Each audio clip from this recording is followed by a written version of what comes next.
有關這個風颱假，台中市政府宣布這個停班停課的時間是為陰暗的6點才開始，到明仔載1天。結果是讓台中市民氣噗噗，大批的網友到市長盧秀燕的面前抬罵抬轎。台中一透早的天氣也算穩定，市長盧秀燕嘛親身到災害應變中心來坐鎮。市長強調講，這個限困的標準是依照着氣象署所公布的資料。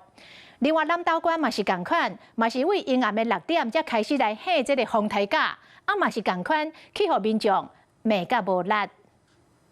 台中市長盧秀燕今日透早來到災害應變中心主持風颱會議，包圍風颱步步變化。北台灣今日放風颱假，不過台中卻是暗時6點才停班課。今日敢若放6點鐘消息一個公布，市長盧秀燕風罵甲無力，罵安尼放假等於無放啊，還有民眾煩惱暗時接囡仔下課隨口衝走。這個颱風目前的趨勢還算是穩定，它雖然很大。昨天、今天都沒有什麼太大的變化。面對網友關閉市長的面冊，台中市府嘛趕緊提出氣象署的電量降水預報圖，愛民眾莫閣去。市長盧秀燕強調，依照氣象署嘛甲逢甲大學氣象團隊提供的數據討論，才會做出一個決策。今日透早，台中的天氣也算真穩定，冇大日頭。到民眾到工會，暴風圈到半暝才會有影響，認為無放假才是巧。颱風還沒來啊，現在。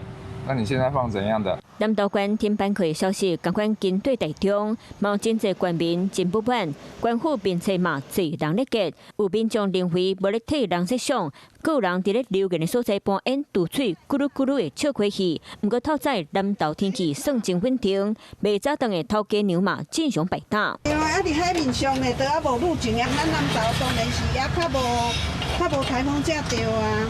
台中市府甲南投縣府攏出面解說，強調放假攏有依照氣象署公布的數據咧行，完全科學理性，提醒民眾攏要做好風颱準備。